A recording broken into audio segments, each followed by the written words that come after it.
Clase anterior conocimos la terminología que emplea la Iglesia al referirse al canon bíblico, que entendemos como la lista de los libros de la Sagrada Escritura que la tradición ha hecho llegar hasta nosotros.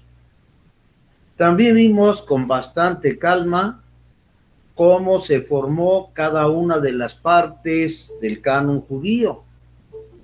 Primero la ley, luego los profetas y finalmente los escritos. También conocimos que los judíos de Alejandría escribieron algunos libros en griego, que también consideraron sagrados, formando con ellos un segundo canon. Este fue el principio, el origen de la tradición mediante el cual el canon ha llegado hasta nosotros. En esta ocasión estudiaremos el proceso de transmisión de los libros sagrados a través de la historia de la Iglesia.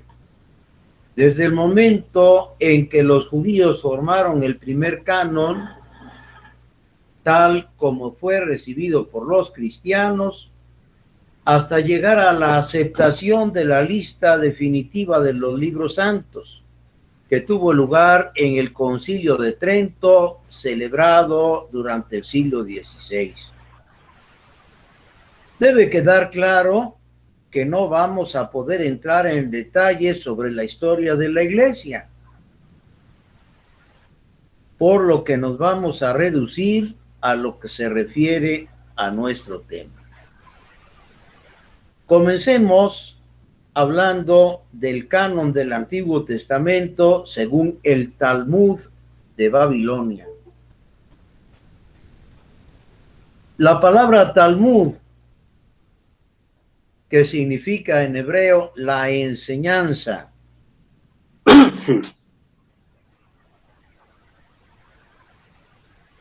resume precisamente lo que enseñaron los rabinos judíos en los 2 primeros siglos de la era cristiana. Indudablemente, para los judíos se trata de algo normativo, sobre todo la primera parte del Talmud, que se llama la Mishnah.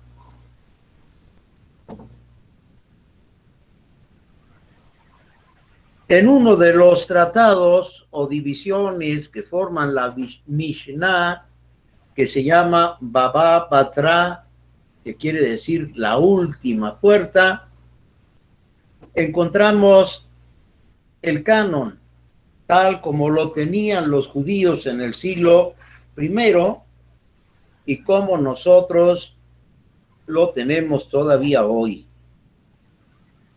Este canon dice así: nuestros doctores o maestros nos transmitieron la enseñanza siguiente. El orden de los profetas es este: Josué, jueces, Samuel, Reyes, Jeremías, Ezequiel y los 12. El orden de los escritos es el que sigue: Ruth, Salmos, Job, Proverbios, Eclesiástico, Cantar, Lamentaciones, Daniel, Esther, Esdras y Crónicas. ¿Y quién fue el que los escribió? Moisés escribió su libro de la ley con la sección de Balaam. Este es el primer canon, el canon transmitido por los judíos a la iglesia primitiva. Notemos algunos libros que se encuentran en el canon judío y nosotros los manejamos divididos en 2 partes. Por ejemplo, Samuel, Reyes y Crónicas. Los 12 son los profetas menores: Oseas, Joel, Amós, Abdías, Jonás, Miqueas, Nahum, Habacuc, Sofonías, Ageo, Zacarías y Malaquías. De nuevo, notamos que en este canon faltan 7 libros: Tobías, Jurit, Baruch, Eclesiástico, primero y segundo de los Macabeos y Sabiduría. Es de notarse también que faltan fragmentos amplios de 2 libros de Esther. En el texto hebreo faltan desde el capítulo 10 hasta el 16. En el libro de Daniel, en el capítulo 3, faltan los versículos del 24 al 90, pero también faltan los capítulos 13 y 14.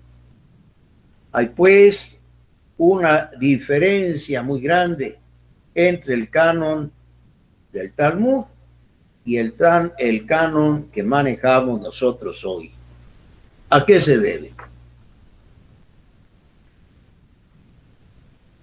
En nuestra clase anterior mencionábamos que los judíos hicieron traducciones al griego de los libros que formaban el canon hebreo.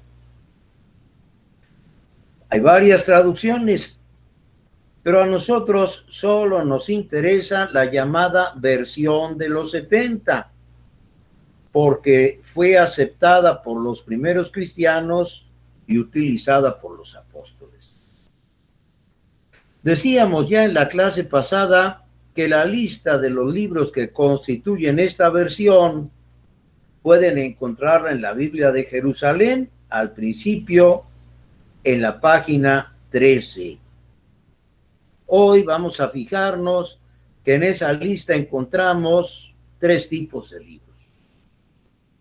Primero, los libros de la Biblia hebrea que llamamos protocanónicos, que fueron traducidos al griego con algunas omisiones y adiciones, que son importantes, como decíamos, en los libros de Daniel y de Esther. Segundo, en esa lista hay 7 libros que no pertenecen a la Biblia hebrea, pero fueron incorporados al canon cristiano. Son Tobías, Jurit, Baruch, Eclesiástico, los 2 libros de los Macabeos y la Sabiduría. La Iglesia Católica los considera inspirados y nosotros los conocemos como los deuterocanónicos. Hay una cuarta observación. En la Biblia griega de los 70 hay otros libros que no fueron admitidos por la Iglesia Católica, aunque sí fueron utilizados por algunos escritores eclesiásticos. Son el 3 y 4 de los Macabeos, las Odas y los Salmos de Salomón. Se les llama con propiedad apócrifos. ¿Qué tenemos que ver nosotros con la versión de los 70? Que es una versión judía.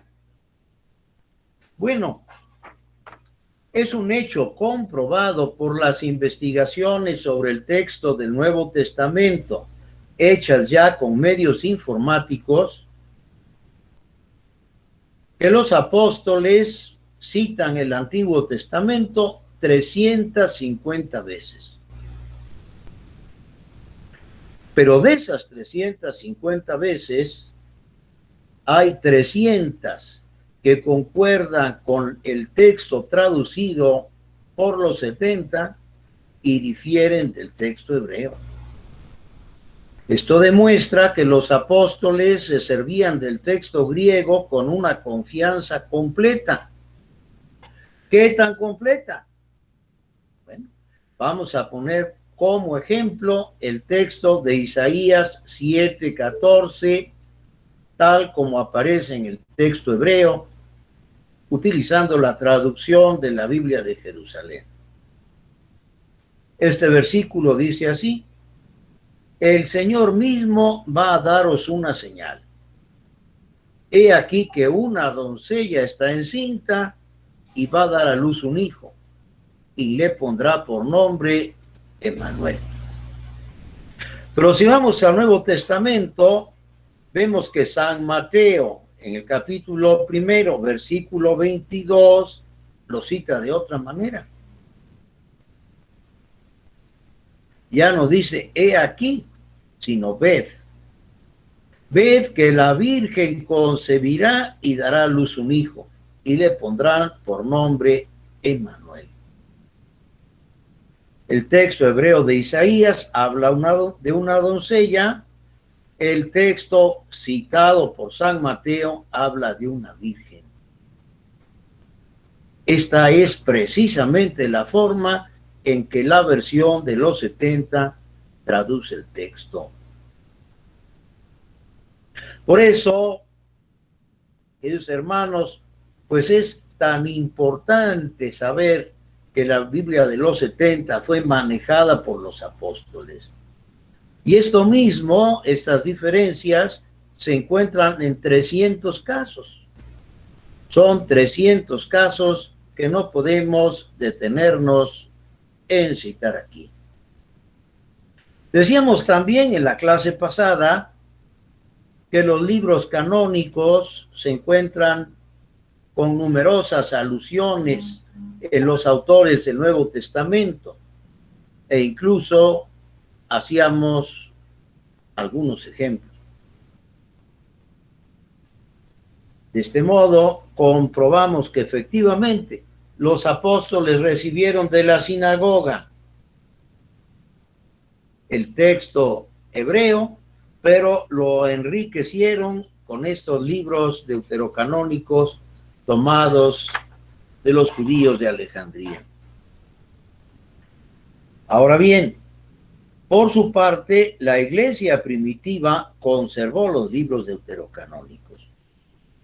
Durante los siglos I y II de nuestra época hubo un periodo de unanimidad.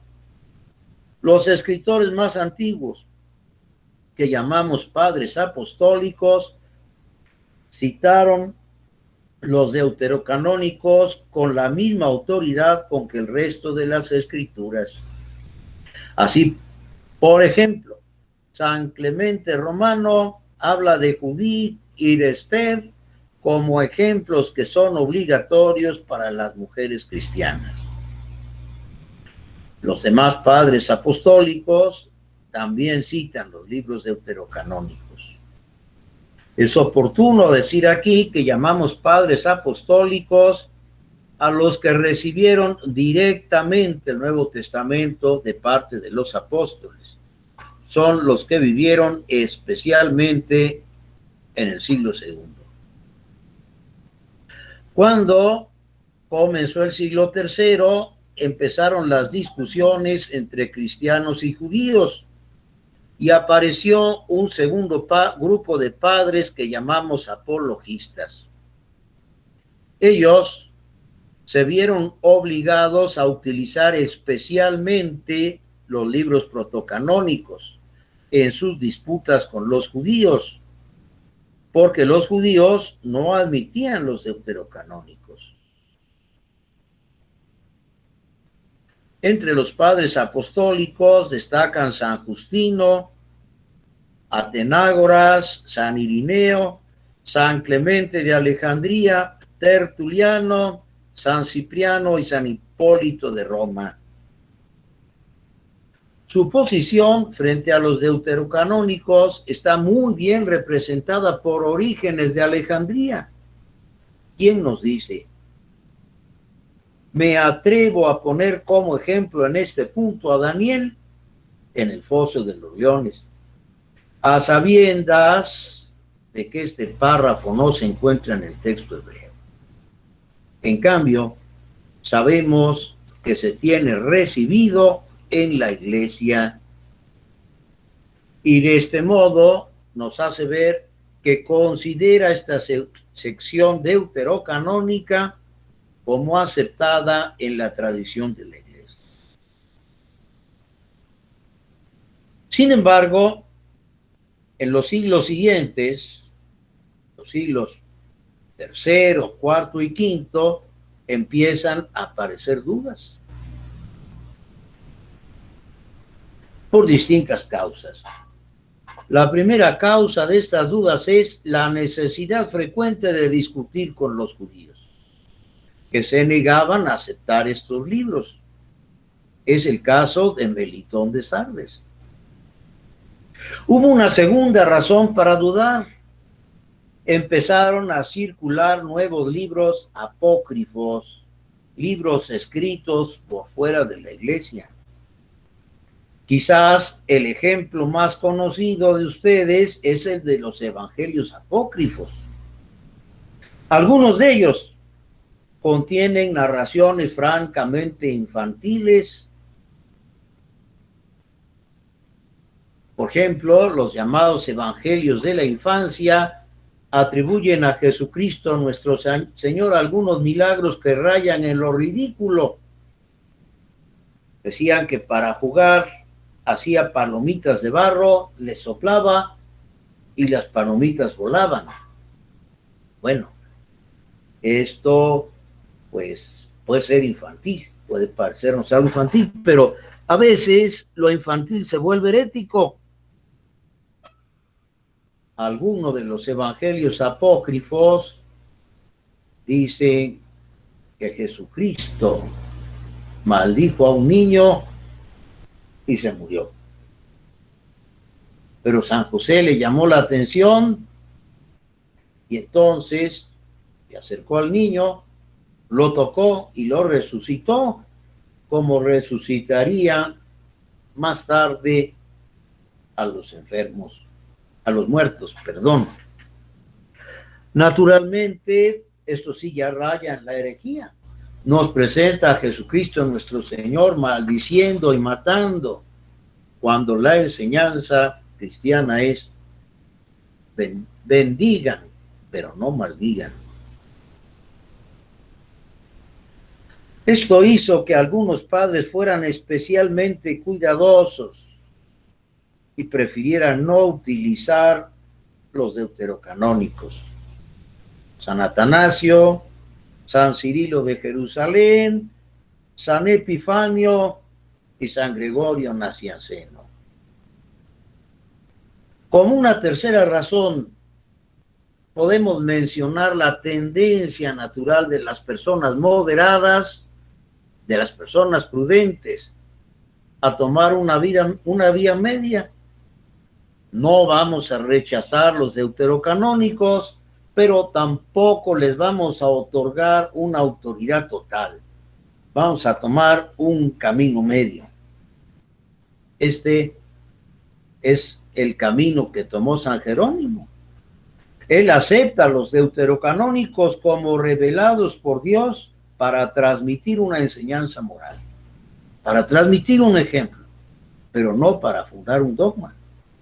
Por eso escribe: así como la iglesia lee los libros de Tobías, de Judith y de los Macabeos, pero no los recibe entre las escrituras canónicas, del mismo modo, estos dos volúmenes, Eclesiástico y la Sabiduría, la iglesia los lee para la edificación del pueblo sencillo, no del populus, sino de la plebe. Los lee para edificar, no para confirmar los dogmas eclesiásticos. Sin embargo, se debe advertir que la mayoría de los padres, tanto griegos como latinos, consideraron a los libros deuterocanónicos como sagrados e inspirados por Dios. Entre ellos, San Basilio Magno, San Gregorio de Nisa, San Ambrosio, San Juan Crisóstomo, San Agustín, San Cirilo de Alejandría y San León Magno. Todos ellos aceptaron los deuterocanónicos con la misma autoridad que los libros protocanónicos.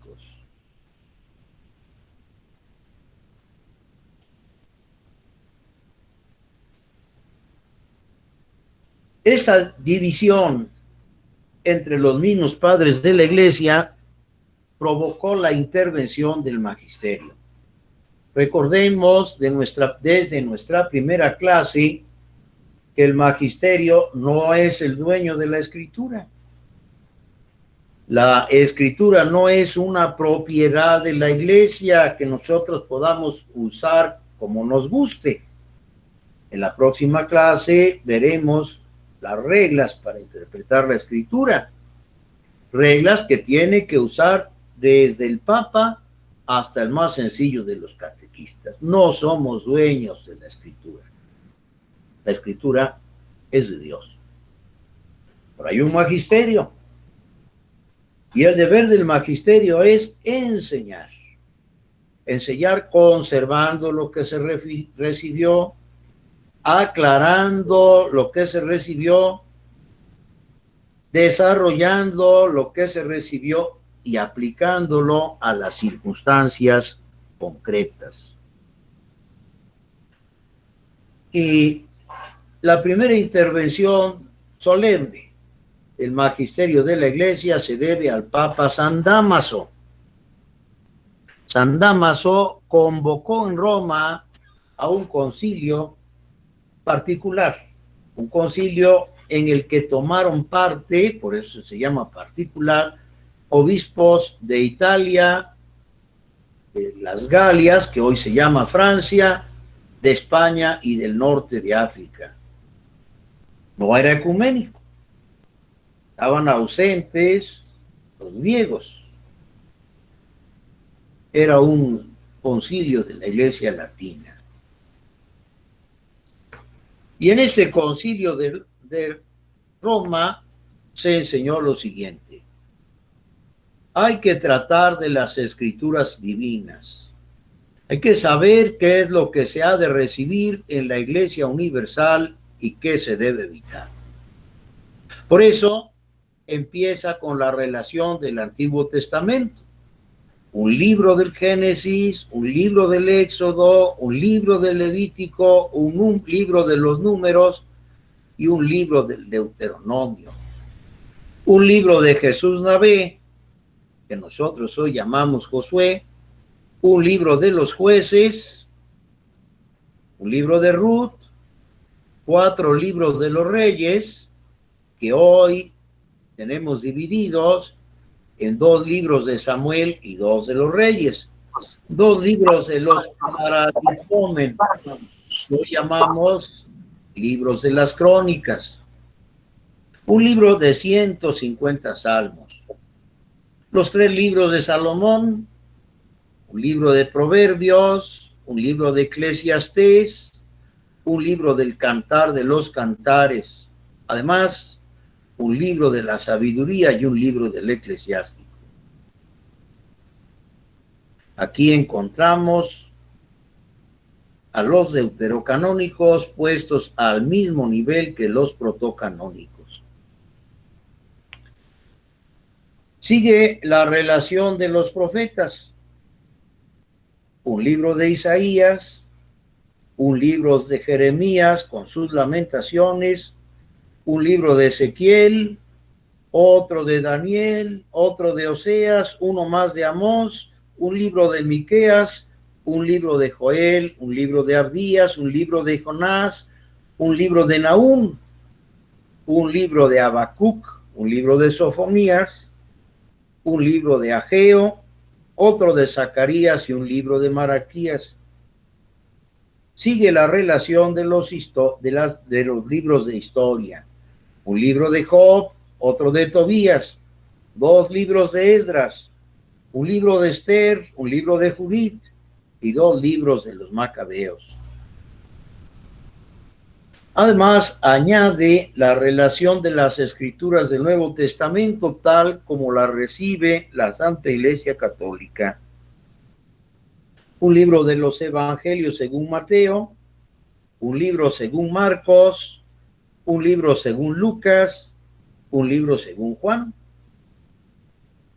Enumera también las epístolas de Pablo en número de 14, a los romanos, 2 a los corintios, a los efesios, 2 a los tesalonicenses, 1 a los gálatas, otra a los filipenses, 1 a los colosenses, 2 a Timoteo, una a Tito, otra a Filemón y otra a los hebreos. Asimismo, hay un libro del Apocalipsis de Juan y un libro de los Hechos.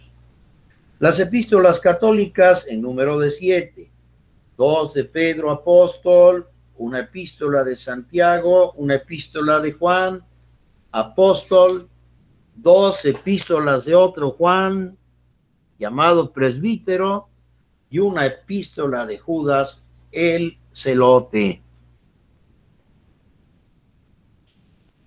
Además, este concilio de Roma, convocado por San Dámaso, prohíbe la lectura de otros libros dentro de la liturgia que no sean los que se encuentran en ese canon.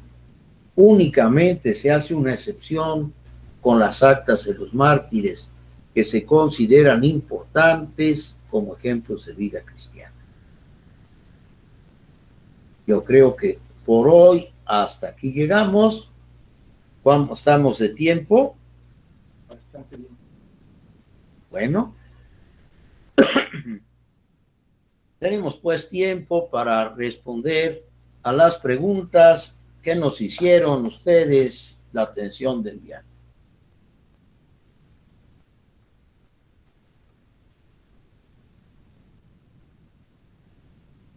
Es la primera pregunta de Guadalupe Flores. ¿Qué papel juegan los ortodoxos en el Vaticano? Bueno, los ortodoxos, aquí hay que tomar el hilo de un poco más lejos. Aquí tenemos dos palabras nuevas que tenemos que aprender: ortodoxos y heterodoxos. Ortodoxos, de ortos, que quiere decir recto, de donde mismo viene ortopedia. Significa los que enseñan rectamente. Ortodoxo se llama a quien acepta en su totalidad las enseñanzas, especialmente de los primeros concilios. Los concilios que se refieren a la Santísima Trinidad y a la divinidad de Jesucristo. Lo opuesto a ortodoxo no es católico, como cree mucha gente. Lo opuesto a ortodoxo es heterodoxo. Heterodoxo significa el que enseña otra cosa. Tiene la misma raíz que heterosexual. Entonces hay ortodoxos que enseñan rectamente, aceptan el credo de Nicea, el credo que rezamos en la misa, y heterodoxos, los que no aceptan todas las enseñanzas de la Iglesia. Entonces, nosotros, ustedes y yo y el Papa Francisco, somos ortodoxos en el sentido de que aceptamos las enseñanzas rectas de la Iglesia en su totalidad, pero podemos dividir a los ortodoxos en dos tipos. Los ortodoxos católicos, que aceptamos el magisterio del Papa y de todos los concilios ecuménicos, y los ortodoxos orientales, que nada más admiten hasta el concilio de Florencia, porque dicen, como en el concilio de Trento ya no estuvimos nosotros, ya no lo podemos admitir. Eso se llaman ortodoxos cismáticos u ortodoxos separados. Los ortodoxos cismáticos en el Vaticano no desempeñan ningún papel. El Vaticano están el Papa y sus órganos, que son las congregaciones y los tribunales. Ahí los ortodoxos no tienen nada que hacer. Pero en la Iglesia es otra cosa. Los ortodoxos en la Iglesia, como son muy conservadores, son unos excelentes testigos de la tradición. Fíjense que son más conservadores que nosotros. Conservan, por ejemplo, las barbas, de los judíos las conservan cuidadosamente los ortodoxos orientales. Son muy conservadores y pueden ayudarnos mucho a nosotros a descubrir y a fundamentar las reglas de la tradición. Por ejemplo, los ortodoxos en materia bíblica conservaron una idea muy interesante que después fue aceptada por el Concilio Vaticano II, porque es tradicional el ver a la Sagrada Escritura como una encarnación. Así como el Hijo de Dios, al hacerse hombre, al encarnarse, toma todo lo propio de los hombres, menos el pecado.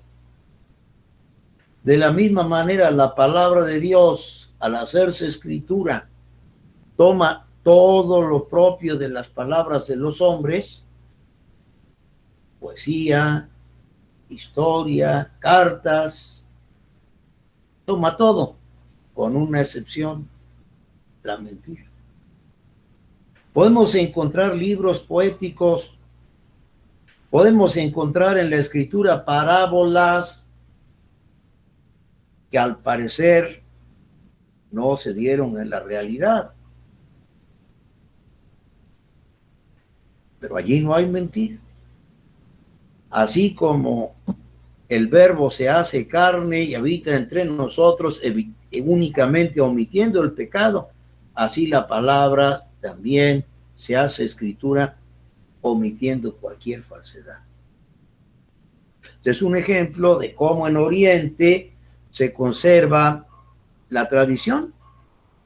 Es un ejemplo muy bonito, que tomó en cuenta especialmente el Concilio Vaticano II. Cuando lleguemos allí lo veremos, y que pues nos muestra muy bien cómo los orientales conservaron la tradición. En eso hay que respetarlos, pero teniendo en cuenta siempre que los ortodoxos orientales pues no aceptan el primado del Papa, lo aceptan solamente como el primero entre un grupo de obispos que son iguales. Gracias, padre. También de Guadalupe Flores, ¿qué relación hay de Cristo con su iglesia en el Cantar de los Cantares?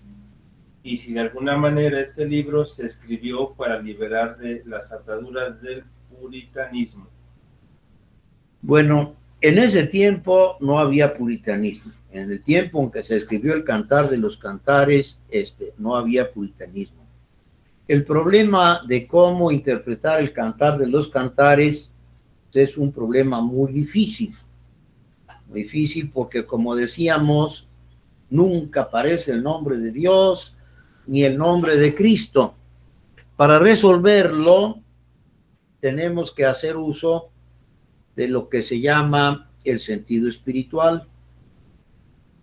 Y para comprender primero qué es el sentido espiritual y aplicarlo al Cantar de los Cantares, necesitamos primero desarrollar el concepto de inspiración, y a partir del concepto de inspiración llegar a lo que se llama la técnica del sentido espiritual. Está un poquito más adelante en el número 12 de la Dei Verbum, en el segundo párrafo del número 12. Cuando lleguemos allí, si gustan, respondemos a esta pregunta. También de Lupita Flores, esta está más larga. Hola, padre, está en una reflexión que quedó en el tintero al estudiar Cristología. Por la pandemia me quedé con algunas dudas, pero sé que usted me podrá guiar. Si está en lo cierto o no mi entendimiento. Para mí, el estado de conciencia es lo que se debe despertar para hacer grandes cambios en el ser. Jesús es la base fundamental para emprender el camino. Hay gente que no le interesa cómo fue creado el mundo, ni cuáles son sus leyes que gobiernan, ni qué es la vida en sí misma. Por eso, aparte de la resurrección, existen otros temas como la sanación, la materialización y desmaterialización de Jesús. ¿La vida eterna hace posible la sanación? Esa es una pregunta. ¿Cuál era la verdadera conciencia de Jesús cuando hacía las sanaciones? Esa es otra pregunta. Me doy cuenta que el cuerpo físico es algo más grande y que el cuerpo de Jesús fue restablecido y que el hombre no puede ser destruido. Es por eso que hay que hacer crecer el alma para poder entender cómo obtendremos la resurrección espiritual.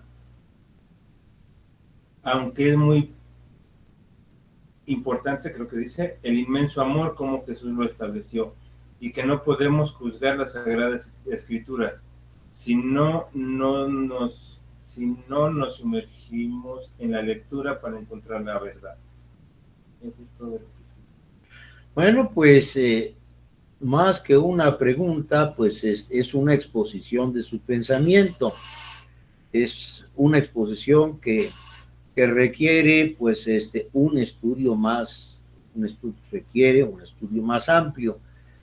Y en el momento me detendría yo nada más en el final, cuando nos dice la gran verdad de que para entender las Escrituras hay que sumergirse en ellas. Quisiera yo completar lo que esta joven nos dice, recordando la regla que da San Agustín en el libro de la Doctrina Cristiana, y que se encuentra al principio de las ediciones de la Biblia de Nácar Colunga. San Agustín dice que la Biblia tenemos que leerla 3 veces. Fíjense ustedes qué cosa tan curiosa. La primera vez, sin la pretensión de entenderla,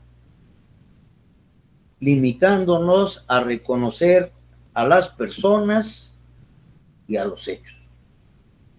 Este consejo para la primera lectura es muy importante, y los estudios literarios de los últimos 50 años, sin referirse a San Agustín, prácticamente nos llevan a esta conclusión. La primera lectura debe ser sin la pretensión de entender.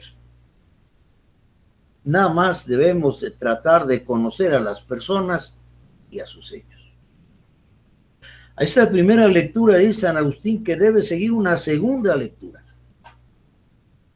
Y en esta segunda lectura debemos tomar nota de 2 cosas. Esta segunda lectura tiene que hacerse con el lápiz en la mano, con la computadora. Debe tomarse en cuenta, por un lado, lo que sí entendemos, y por otro lado, lo que no entendemos. Y de esa manera vamos a empezar a formarnos, por un lado, nuestra propia teología, y por el otro lado vamos a tener un catálogo de dudas. ¿Y para qué nos va a servir este catálogo de dudas? Para la tercera lectura. En la tercera lectura iremos explicando lo que no entendimos a partir de lo que sí entendimos. Es lo que se llama propiamente teología bíblica. Me detengo en este momento nada más en esto, pero prometo hacer un estudio de todas estas dudas, porque son muy importantes, aunque no todas se pueden responder en este momento del curso. Son todas las que están en el programa de clases, pero ahorita están todos los compañeros. Si ellos quieren hacer una pregunta en adelante. voz alta.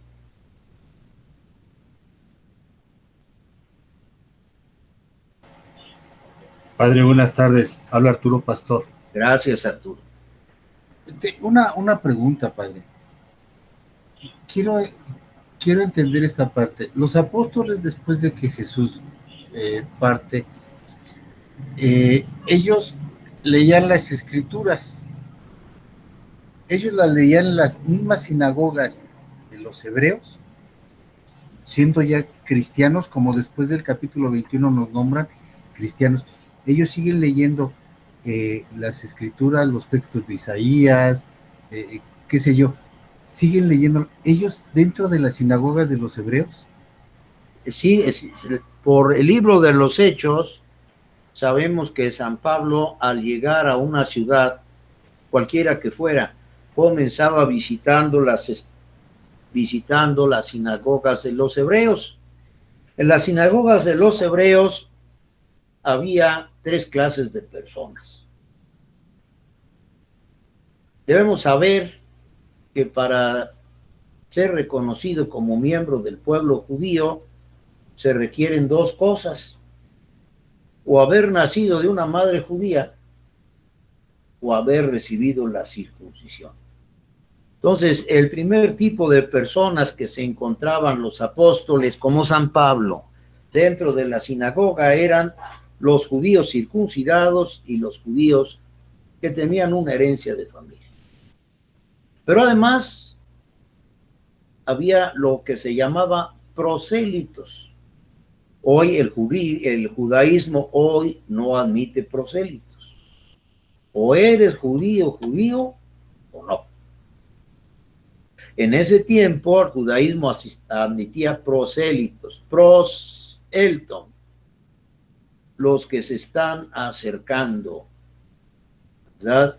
Había personas que se estaban acercando al judaísmo, ya practicaban, por ejemplo, la alimentación propia de los judíos, ya no comían sangre, ya no comían carne, y finalmente estaban los temerosos de Dios, ser tipo de asistentes a la sinagoga, señores que iban, oían la lectura, le tenían miedo a Dios, empezaban a cumplir sobre todo el decálogo y los mandamientos, y era como el primer círculo fuera del judaísmo a través del cual éste se propagaba. Indudablemente, cuando San Pablo llegaba a una ciudad, empezaba por la sinagoga, pero allí se producía una división. Algunas personas aceptaban la predicación y otras personas no. Entonces, en un segundo momento, San Pablo, o el apóstol que fuera, se retiraba de la sinagoga y entonces empezaba ya una vida bastante independiente. Casi siempre, en el caso de San Pablo, se formaba una escuela, una verdadera escuela. San Pablo dedicaba un año a la catequesis de las primeras comunidades. No sé si con esto respondo o quedan todavía dudas. Sí, padre, muchas gracias. Y mi segunda pregunta, padre, si no es mucho atropello. Nada más que ¿Cuándo fue la traducción de los 70s? La leyenda de los 70, pues dice que duró 70 días, 70 ancianos traduciendo 70 días, pero esto es una leyenda. Por lo que sabemos del estudio interno de la traducción, la primera parte en traducirse fue, desde luego, la ley, que es lo que hoy llamamos, y los llamaban ya en Alejandría, lo Pentateuco. Después del Pentateuco se tradujeron los profetas y finalmente se tradujeron los libros sapienciales. Estamos hablando entre el siglo II antes de Cristo y el siglo I, casi contemporáneos a Jesucristo. Muchas gracias, padre. 2 siglos antes de... Padre, una pregunta. Adelante. ¿Cuál sería la mejor manera de leer la Biblia? Bueno, decíamos hace un momento que el método que nos da San Agustín, hacer una primera lectura, fijándonos nada más en las personas y sus hechos, y a esto hacer una segunda y una tercera lectura es indudablemente el mejor método. Sin embargo, no podemos pensar que en la práctica sea eficaz el leer la Biblia de corrido, desde el Génesis al Apocalipsis, porque en nuestros días nadie aguanta ese tren de lectura. De modo que aún los protestantes se ven en la necesidad de presentar varios caminos para leer la Biblia. Todos los caminos eficaces para leer la Biblia alternan el Antiguo y el Nuevo Testamento, aún para una primera lectura. ¿Verdad? Podría pensarse, desde luego, por comenzar con el estudio del Evangelio de Marcos, la lectura del Evangelio de Marcos, que es el más corto, ¿verdad? Seguida por el Evangelio de San Mateo. El Evangelio de San Mateo puede ser ya seguido por la lectura del Pentateuco, de 5 libros de Moisés. Podemos después volver al Evangelio de San Lucas, seguido por el libro de los Hechos, y ya a estas alturas los demás libros históricos del Antiguo Testamento, y en un tercer momento San Juan y sus cartas, seguido de los libros sapienciales, para terminar con el Apocalipsis, con los profetas y el Apocalipsis. Hay varios planes que se pueden y se deben presentar.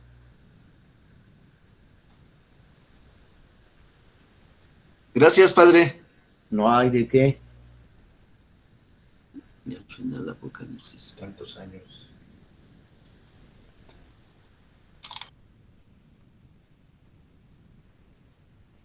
¿Cuánto tiempo nos queda?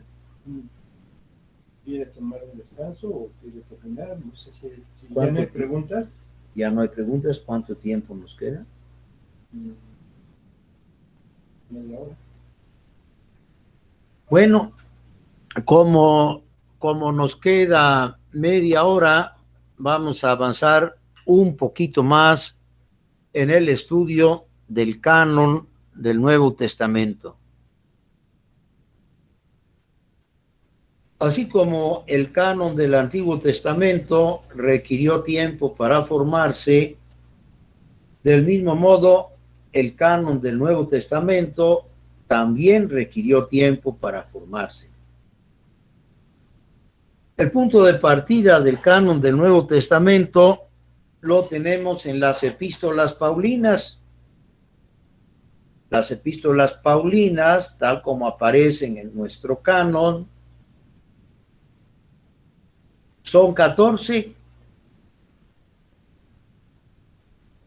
pero estas epístolas no fueron escritas simultáneamente. En un primer momento se escribieron las cartas a los romanos, a los corintios, a los tesalonicenses, a los efesios y a los colosenses. En un segundo momento se escribieron las cartas llamadas pastorales, cartas escritas a Timoteo y a Tito,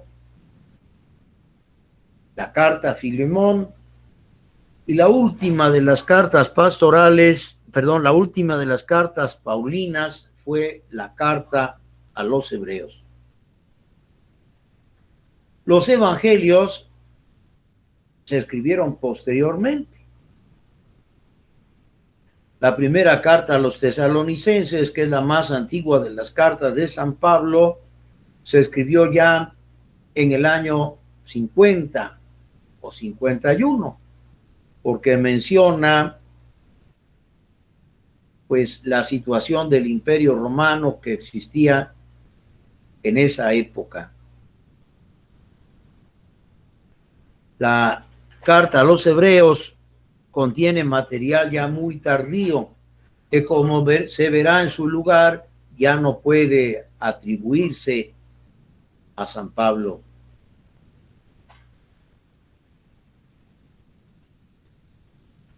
Por lo que hace a los evangelios, el más antiguo es el Evangelio de Marcos, tal como ha llegado hasta nosotros, y condensa la predicación del apóstol San Pedro en Roma. Esta es su valor y esta es su importancia. Al Evangelio de San Marcos le sucede en el tiempo el Evangelio de San Mateo. El Evangelio de San Mateo, tal como lo conocemos hoy, porque existió un Evangelio de San Mateo escrito en arameo que no ha llegado hasta nosotros.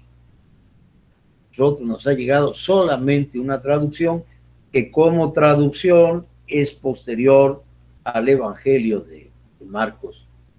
También existió antes que el Evangelio de Mateo una colección de dichos de Jesús que se llama La Fuente Q, colección que no ha llegado hasta nosotros en forma completa, pero que sin duda sirvió de base a la redacción del Evangelio actual de San Mateo. Finalmente, tenemos el Evangelio de San Lucas, que se escribió al mismo tiempo que los Hechos de los Apóstoles y que fue seguido como último evangelio por el Evangelio de Juan. Este Evangelio de Juan existía ya en el año 96. Es el último de los evangelios. Si lo comparamos con la primera carta paulina, que es la carta primera a los tesalonicenses, estamos hablando de 46 o 47 años de diferencia. Los últimos libros del canon del Nuevo Testamento son la carta a los Hebreos y el Apocalipsis. La carta a los Hebreos, más o menos también, como el Apocalipsis del año 96 o 97. Así es como se forma poco a poco, también por tradición, como el canon del Antiguo Testamento, el canon del Nuevo Testamento. La primera lista escrita del canon del Nuevo Testamento se llama el fragmento muratoriano. Este fragmento data del siglo III, todavía de la época de las persecuciones, y está escrito en un latín bastante burdo. Está incompleto, pero seguramente tenía completa la lista de los 27 libros del Nuevo Testamento. Por eso, en el Nuevo Testamento no hay deuterocanónicos. Todos los libros del Nuevo Testamento son protocanónicos. Todos son admitidos por los católicos y por los protestantes actuales. Aunque entre los protestantes del siglo XVI hubo algunas diferencias, algunas discusiones, sobre todo con relación a la carta de Santiago y de San Judas, sobre las que Lutero y aún algún católico puso alguna duda. Pero no se da en el Nuevo Testamento ningún fenómeno comparable al que se presenta con los libros deuterocanónicos del Antiguo Testamento. Podemos aprovechar estos últimos momentos para hablar de la situación del canon en el siglo XVI y en la actualidad.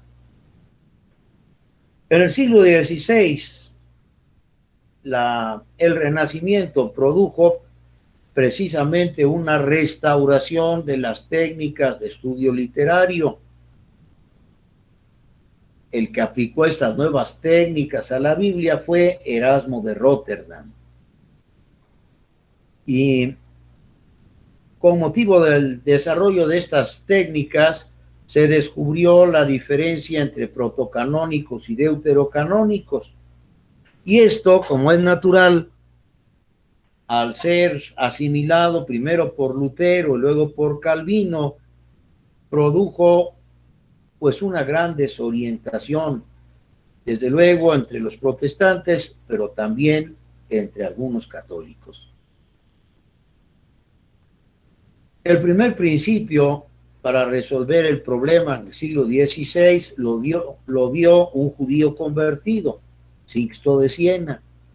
A él le debemos esa terminología libros protocanónicos, libros deuterocanónicos y libros apócrifos.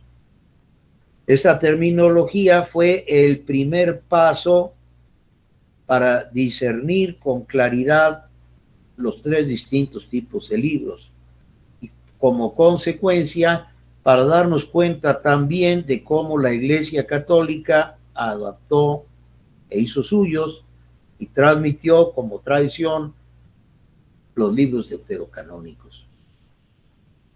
Por eso el Concilio de Trento los recibió en su integridad. Protocanónicos, deuterocanónicos y neotestamentarios, todos entraron en el canon del Concilio de Trento. Los protestantes, en cambio, tuvieron variaciones. Por ejemplo, los anglicanos aceptaron los libros deuterocanónicos, pero como un apéndice, como algo intermedio entre el Antiguo y el Nuevo Testamento. Algunos otros, propiamente los luteranos, los consideraron como un apéndice a toda la Biblia. Y las primeras ediciones protestantes, pues así los presentan. El siglo XX, el siglo que terminó, pues fue testigo de una revaloración por parte de los protestantes de los libros deuterocanónicos. Y entonces han aparecido al principio por motivos meramente ecuménicos ediciones protestantes de la Biblia que contienen los libros deuterocanónicos. Permítame recordar que, por ejemplo, la Biblia protestante, tal como se tradujo en el siglo XVI, contenía los deuterocanónicos entre el Antiguo y el Nuevo Testamento. Y esa fue la primera solución que tuvieron los deuterocanónicos. Encontrar en el siglo XX un lugar entre el Antiguo y el Nuevo Testamento. Posteriormente, tenemos ya ediciones hechas por los protestantes que ubican a los libros deuterocanónicos dentro de los protocanónicos. Señal de que también ellos poco a poco están llegando a una completa aceptación de estos libros, aunque de nuevo no por todos. No está de más recordar aquí que cuando hablamos de protestantes, pues hablamos de por lo menos tres tipos. Lo que podríamos llamar, algunos llaman las iglesias históricas, pero que a su servidor le gusta llamar las confesiones históricas, porque yo creo que la iglesia es una, santa, católica y apostólica. Yo estoy dispuesto a admitir a las confesiones históricas hasta dentro de esa única iglesia, pero no llamarlas iglesias. ¿Cuáles son? Bueno, pues son las que se separaron en el siglo XVI. Los luteranos, los reformados, que pueden llamarse calvinistas, los anglicanos, los bautistas y finalmente los metodistas. Hay metodistas que pueden ser tan respetuosos como católicos. Recuerdo en este momento a don Gonzalo Báez Camargo, que participó en el Concilio Vaticano II como un invitado de Juan XXIII. Bueno, pues debe haber sido una persona bastante cercana a la Iglesia Católica mexicano, oaxaqueño. Aprovecho para mencionar dos libros un poquito difíciles de conseguir de Gonzalo Báez Camargo. La historia del texto bíblico, de la que no nos ocuparemos de momento en esta introducción, y la historia del canon bíblico, presentado desde luego desde el punto de vista metodista. Él era metodista, pero que nosotros podemos aceptar en su totalidad. Hay un segundo grupo que podemos llamar los fundamentalistas. A ellos les gusta más bien en México llamarse evangélicos. Y bueno, el segundo grupo ya no es tan afín a la Iglesia Católica, pero comparte con nosotros algunas creencias muy interesantes. Por ejemplo, comparte la divinidad de Jesucristo, comparte el nacimiento virginal, admite la virginidad de la Virgen, comparte el sacrificio, dicen ellos, el sacrificio vicario, la muerte de Cristo por todos nosotros, comparte la segunda venida de Cristo, comparten muchísimas cosas con nosotros. Ya no manejan, infortunadamente, la hermenéutica que manejamos los católicos junto con las iglesias históricas. No es lo mismo, pero de todas maneras conservan y debemos respetar esas y partir de allí, en nuestro diálogo con ellos, esas grandes verdades. Después, pues ya vienen otros grupos que no merecen, pues, como más bien que no han merecido el mismo cuidado de las escrituras.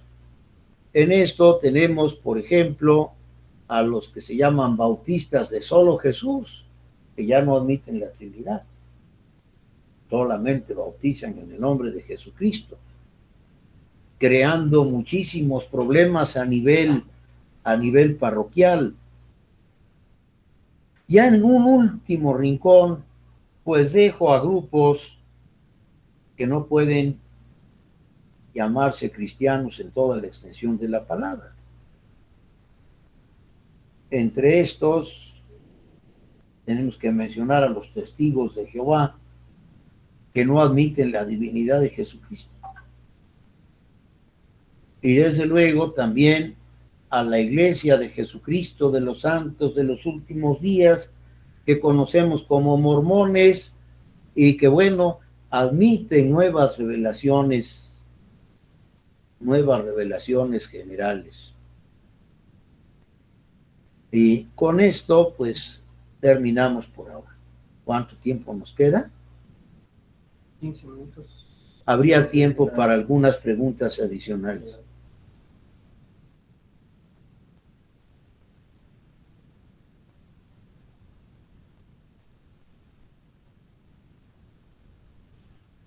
Padre, buenos días. Mi nombre es Roberto. Gracias, Roberto. Yo tengo una duda muy grande. Las Sagradas Escrituras dicen que Jesús no bautizaba, quienes bautizaban eran sus apóstoles, pero no dice que alguno de ellos hayan recibido el bautismo de agua, así como lo daba Juan el Bautista. Ellos solamente recibieron el bautismo de espíritu a través del soplo cuando les autorizó perdonar los pecados y en Pentecostés, o algo dice la tradición de ello. Bueno, creo que sí recibieron el bautismo de agua, pero voy por la Biblia para aclarar el punto. Los que eran discípulos de Juan, claro, pero hay que leerlo para que se vea.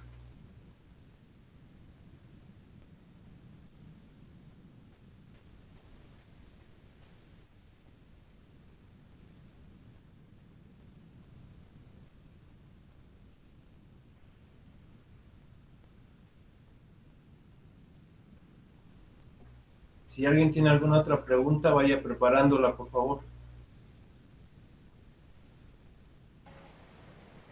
Leonel, Sí. una pregunta, hermano. ¿Esta clase se está grabando? Sí. Ok, gracias. Sí.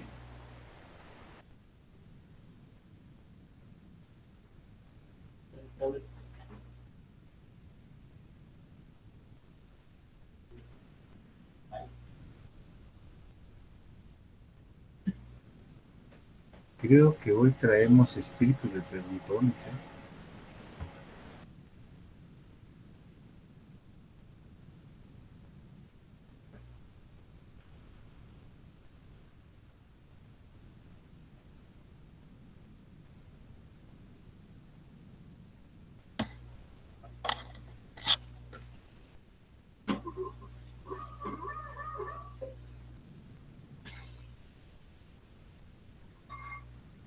Hola, Leo.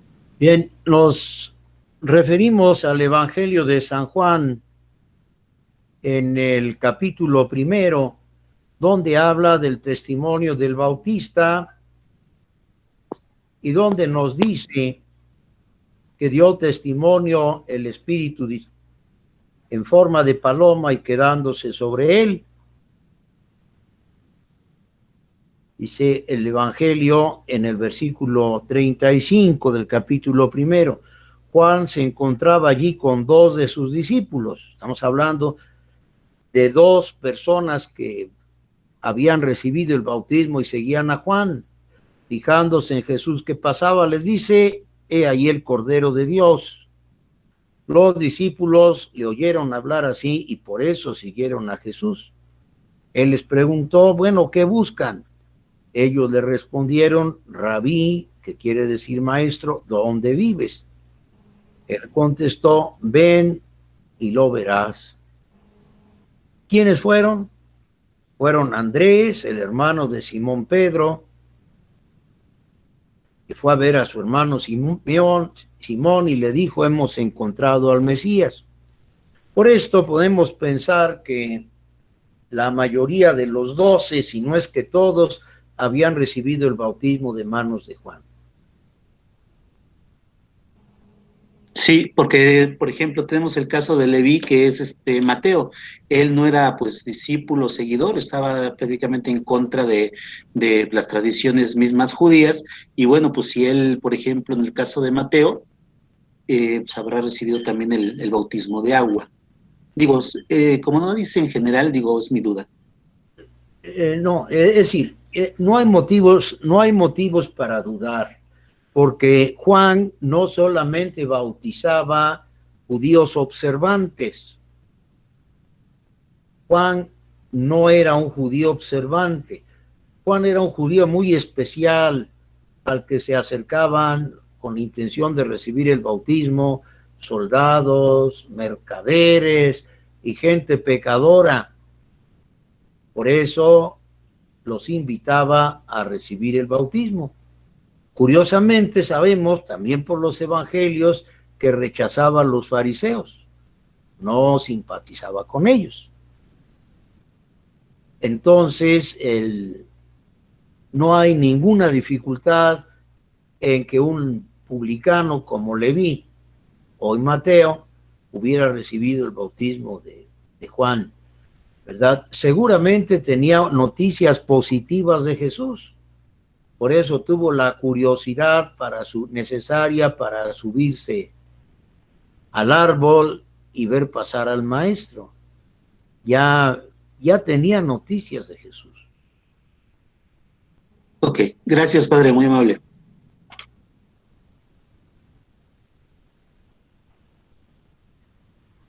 Padre, soy Bernardo Osorio. Gracias. Tengo una pregunta.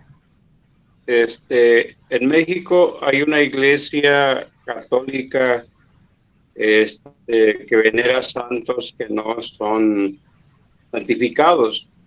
¿Esos qué lugar pueden ocupar digamos, en nuestra relación, aunque no tenemos ninguna relación con ellos?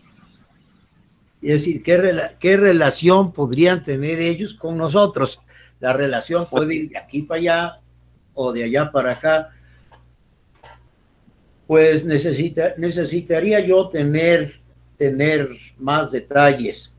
Aquí en México tenemos varios problemas semejantes a los que usted menciona. Tenemos en primer lugar un grupo numeroso de falsos sacerdotes, no solamente aquí en Ecatepec. Esta es una plaga que se extiende por toda la República. Tenemos también el problema de falsos anglicanos, ¿no? Se habla, por ejemplo, de una iglesia anglicana México-canadiense. Eso no existe, ¿verdad? Hay una comunión anglicana de la que forma parte la Iglesia de Inglaterra y la Iglesia Episcopal Mexicana, pero dentro de esa comunidad anglicana pues no está reconocida una iglesia mexicano-canadiense. Eso es una tomadura el poco pelo que me queda. Es exactamente el mismo problema que tenemos nosotros con los falsos sacerdotes, lo tienen ellos con los falsos anglicanos. Otro tipo de problemas los tenemos en algunas subdivisiones que se han producido dentro de la Iglesia Ortodoxa, y entonces ortodoxa rusa, y entonces aquí en Ecatepec, en algún punto, no recuerdo el domicilio, tenemos una subdivisión de esa iglesia.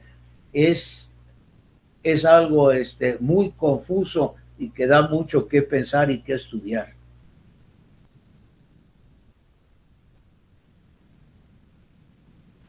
Gracias, padre. Padre, soy Javier Jiménez. Con calma, todavía con relación a la pregunta anterior,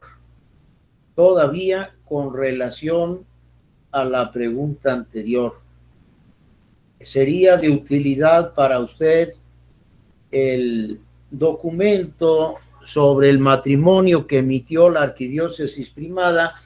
Porque trae una lista de distintas iglesias separadas y su relación con nosotros. Aunque desde luego no es exhaustiva, no trata estos últimos problemas. Pasamos a la siguiente pregunta. Sí, buenos días, padre. Soy Javier Jiménez. Gracias, Javier.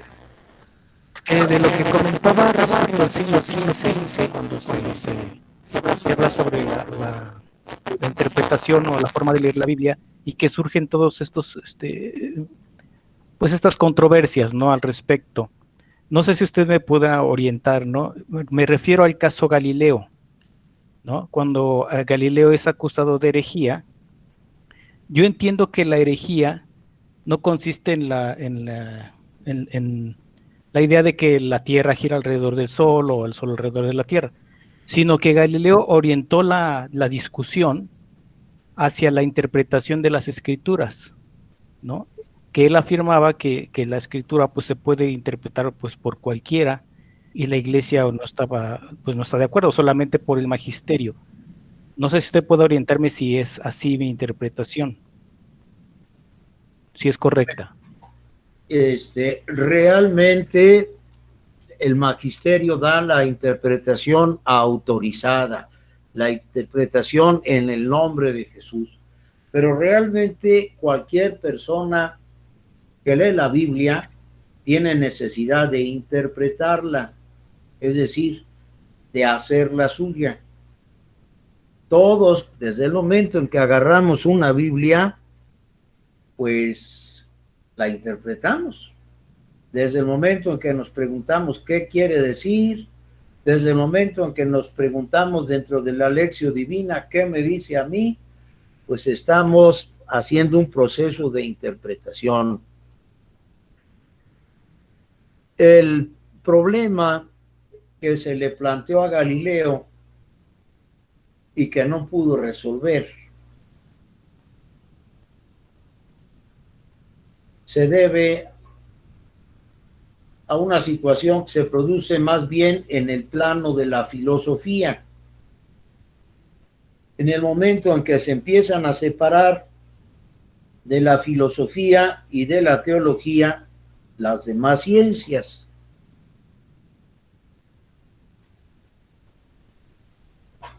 Galileo todavía no es capaz de separar mediante un método, no es capaz de llegar a separar metodológicamente lo que es la ciencia de la teología de lo que es la ciencia de la astronomía. No la separa metodológicamente, y entonces lo que se produce ahí es una ensalada. Podríamos incluso decir que Galileo nunca fue hereje, en el sentido de que nunca escogió lo que él quería creer.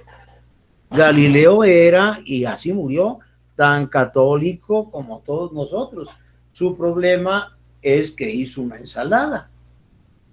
No distinguió metodológicamente la ciencia de la astronomía con ese método de observación y medición de la ciencia de la teología, que es una ciencia predominantemente interpretativa. La astronomía no interpreta los astros, no nos dice si los hombres son de Marte y las mujeres de Venus. Eso era la astrología. La astronomía es una ciencia observacional. No la podemos llamar experimental porque realmente no hace experimentos, pero hace observaciones. La teología no hace observaciones, sino interpretaciones. Es lo que le falló a Galileo. Y San Roberto Belarmino se lo dijo, mira, estas cosas tienes que manejarlas separadas. Pero Galileo insistió.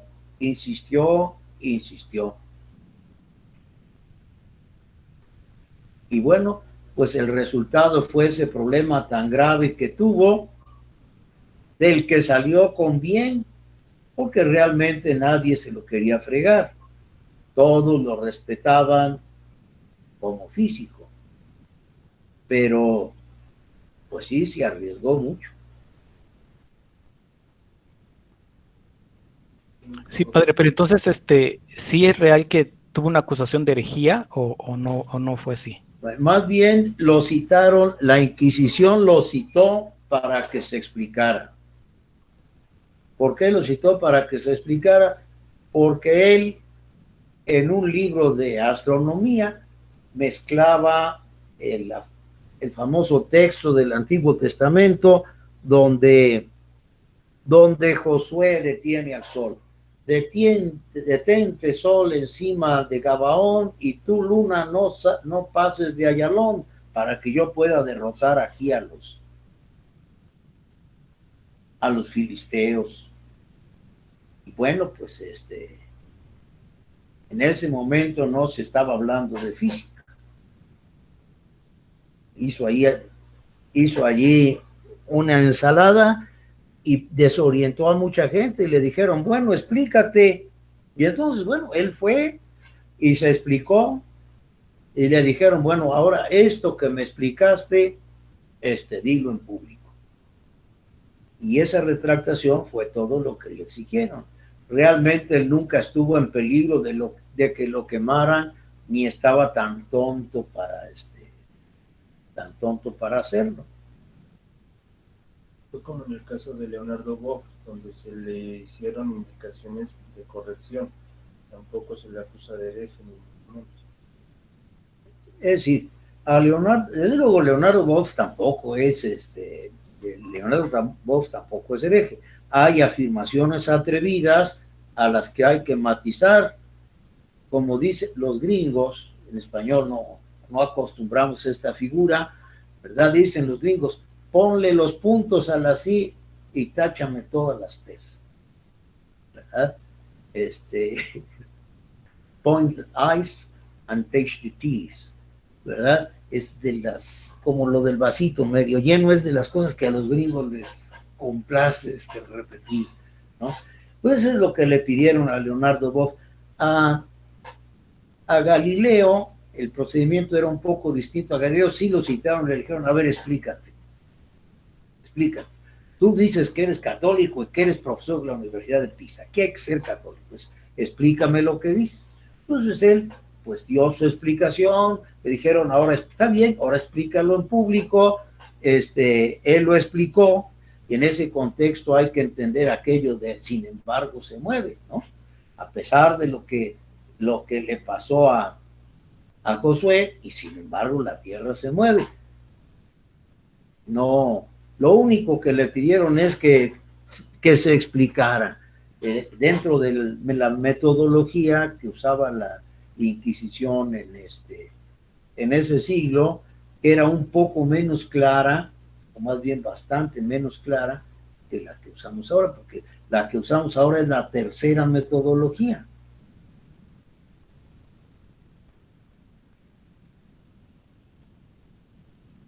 ¿Algo más? Son las 2 de la tarde, padre. En teoría estaríamos terminando, si nadie más tiene alguna pregunta. Bien. Yo sí tengo una. Adelante. No nos ha señalado algún trabajo de presentación ni nada, no sé si lo vaya a hacer en el futuro. Lo vamos a hacer en esta semana. Ok. Bueno, pues no sé si... Lo mismo les voy a mandar este material que leí hoy, un poco más enriquecido con algunos textos. Pues no hay más preguntas. Bueno, demos gracias a Dios por todos sus beneficios. A Él, nuestro Señor y Dios, que vive y reina por los siglos de los siglos. Amén. Amén. Buenas tardes a todos. Buenas tardes, padre. Un excelente fin de semana. Gracias. Gracias, padre. Gracias, padre. Que Dios lo bendiga, Padre. Gracias. Igualmente, que Dios esté con ustedes. Gracias, padre. Me siento. Felices Pentecostés. Gracias. A lo mejor la semana entrante ya me ven sin barbas porque me están insistiendo que son muy peligrosas en tiempos del coronavirus. Gracias, padre. Hasta luego. Muchas gracias, Padre. Dios lo bendiga. Me voy a sentir muy mal porque yo me vine a esta diócesis para cosas. Gracias, Padre.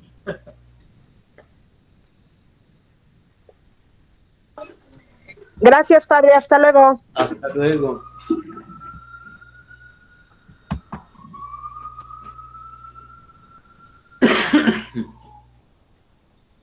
Gracias, padre. Dios le bendice. A ustedes.